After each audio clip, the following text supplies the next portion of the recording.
Good morning, students. Today we are going to start with our new chapter, that is chapter number 2, Animals and Their Wearing Lifestyle. So open your books at page number 16. So let's start. Learning objectives. At the end of this chapter, you will able to comprehend adaptations possessed by animals for breathing, movement and feeding, understand migration, recognize the different reasons for migration among animals. Course contents. These are the topics which you have to cover in this chapter. Number first is habitat. Second is adaptations.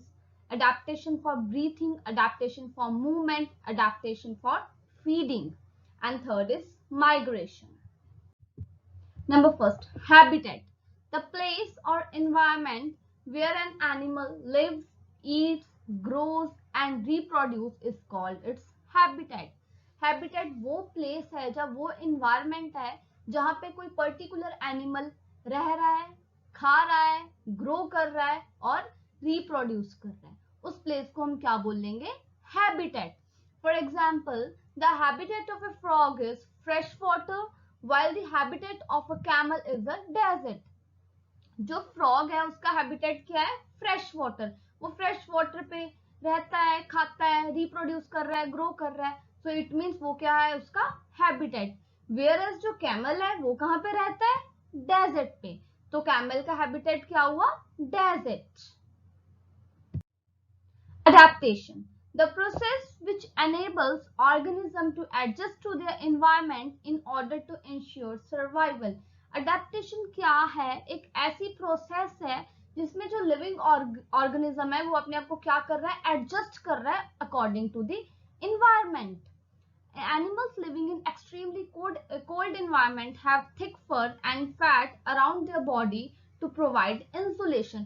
जो animals बहुत cold areas में रहते हैं, Antarctic areas में रहते हैं, वो अपनी बॉडी के ऊपर क्या डेवलप कर लेते हैं? थिक फर डेवलप कर लेते हैं और फैट डेवलप कर लेते हैं, जिसके साथ उनकी बॉडी को क्या मिलती है? हीट मिलती है और वो कोल्ड एरियाज में रह पाते हैं. सो उन्होंने क्या कर लिया? अडेप्ट कर लिया. Pregnant polar bears bulk up on fat before the winter. This is an adaptation that helps them to survive in the harsh winter where food is scarce. जो प्रेग्नेंट पोलर बियर है वो क्या करती है? वो bulk up हो जाती है, फैट्स को बहुत ज्यादा कंज्यूम कर लेती है विंटर आने से पहले. फिर जब उसको जरूरत होती है उस टाइम फूड की, जब हार्श विंटर्स आ जाते हैं तब वो उसको क्या करती है? यूज कर लेती है. So this is the adaptation shown by the Antarctic area animals. Next is types of adaptations. Adaptations is of three types: adaptation for breathing, adaptation for movement, adaptation for feeding.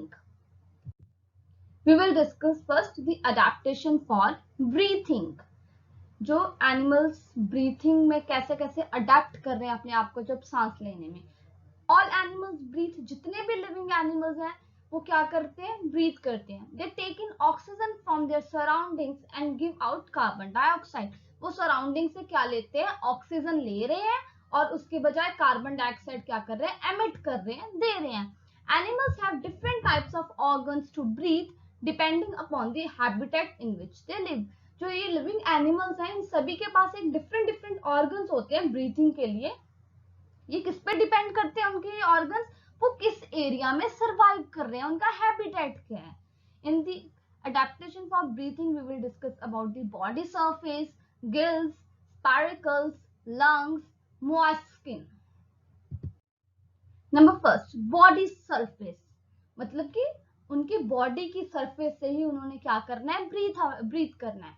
In micro organisms like amoeba and paramecium, oxygen enters into the body through the body surface and carbon dioxide comes out of the same way. कई micro organisms like amoeba हो गया, paramecium हो गया, वो कैसे breathe करते हैं? अपनी बॉडी की सरफेस से. उनकी बॉडी की सरफेस से ही ऑक्सीजन क्या है? अंदर जाती है और कार्बन डाइऑक्साइड क्या है? बाहर जाती है. सेम वे जो अर्थवॉर्म्स हैं वो भी सेम वे से ब्रीथ करते हैं. Second is gills. Fish, crabs and most other that live under water breathe air dissolved in water.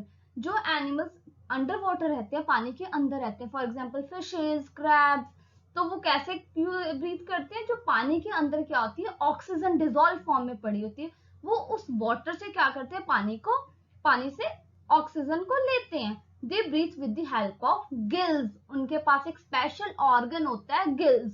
जो गिल्स होती है उसमें बहुत सारी ब्लड वेसल्स होती हैं। Fish take in water through their mouth and this water passes through their gills where the oxygen is dissolved in the water and is absorbed and goes into the blood. अब जब ये fish पानी को use करती है, अपने mouth के अंदर डालती है, तो वो वाटर कहाँ पे चल जाता है, गिल्स के पास चले जाता है। गिल्स में फिर जो ऑक्सीजन है वो डिसॉल्व हो जाती है, एब्जॉर्ब कर लेते हैं उसको ब्लड, फिर वो हमारी बॉडी पार्ट्स के पास चले जाती है। जो गिल्स है सेम ऑक्सीजन लेते हैं और कार्बन डाइऑक्साइड सेम वे से देते हैं। For example fishes and crabs breathe through gills. Number 3, spiracles. Insects like cockroaches and grasshoppers have tracheal system. These insects have small air holes called spiracles which is present on the sides of their body. Each spiracle have a cylinder tube called trachea that reaches deep into the body which deliver oxygen to the tissue. कई insects like cockroaches हो गए, grass hoppers हो गए, उनके पास कौन सा system होता है, ट्रैकियल सिस्टम होता है। ये इंसेक्ट्स क्या होते हैं, इनकी बॉडी के पास क्या होते हैं, छोटे छोटे स्मॉल पोर्स या होल्स होते हैं, जहां से क्या होता है, एयर क्या है, एंटर करती है।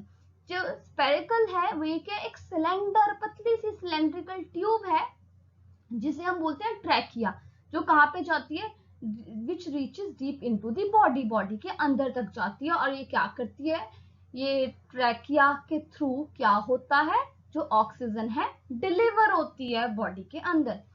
और सेम वे से ऑक्सीजन जा रही है और कार्बन डाइऑक्साइड क्या है, एमिट हो रही है। For example cockroaches and grasshoppers. Next is lungs. Amphibians, reptiles, birds and mammals breathe through lungs. Lungs के थ्रू कौन से एनिमल्स ब्रीथ करते हैं, एम्फीबियंस ब्रीथ करते हैं, reptiles like snacks, lizards, birds और मैमल्स, ये सभी कैसे करते हैं ब्रीथ, लंग्स के through. The lungs are richly supplied with blood vessels, जो लंग्स होते हैं उनमें बहुत सारी ब्लड वेसल्स होती हैं। Oxygen from the inhaled air in the lungs is absorbed by the blood. जब ऑक्सीजन इनहेल करते हैं, अंदर लेते हैं, तो उस टाइम क्या है, लंग्स के पास जाती है और लंग्स से कहां पे एब्जॉर्ब होती है, ब्लड में होती है। Through the blood oxygen is then supplied to the all parts of the body. फिर ये ऑक्सीजन लंग से इनहेल की, लंग्स में गई, लंग्स से ब्लड में, ब्लड क्या करता है, ऑक्सीजन को सारी बॉडी पार्ट्स में भेजता है। सेम वे जैसे ऑक्सीजन एंटर करती है, कार्बन डाइऑक्साइड सेम वे में क्या करती है, बाहर जाती है। कार्बन डाइऑक्साइड बहुत पॉइजनस होती है, इसलिए उसे हम अपनी बॉडी में रहने नहीं देते। Next is moist skin. Earthworms and amphibians such as frogs breathe through their skin. They belong to a group of animals which live on both land and water. जो earthworms हैं, जो amphibians हैं, like frogs, वो कैसे breathe करते हैं, skin के साथ भी breathe करते हैं। They belong to a group of animals, ये ऐसे ग्रुप को belong करते हैं जिनकी जो लैंड पे भी रहते हैं और वाटर में भी रहते हैं। सेम जो फ्रॉग है वो लैंड पे भी रह सकता है और वाटर में भी रह सकता है। It has therefore adapted itself for breathing in both its habitat. तो ये क्या करते हैं, उन्होंने अपने आप को इस तरह से अडेप्ट किया होता है कि ये दोनों हैबिटेट्स में रह सके। These animals are capable of breathing through their permeable skin which needs to remain moist. ये कैसे ब्रीथ करते हैं, उनकी जो स्किन होती है वो परमिएबल होती है, उसकी स्किन से ही क्या होती है, जो गैसेस है वो एक्सचेंज होती हैं, और ये स्किन है हमेशा मॉइस्ट रहती है, गीली रहती है। When on land, it breathes through lungs, and when in water, it breathes through their moist skin. जो frog होता है, जब वो land पे होता है, तो वो कैसे breathe करता है, lungs के through, और जब वो water में होता है, तो वो कैसे breathe करता है, through their moist skin. So that's all for today.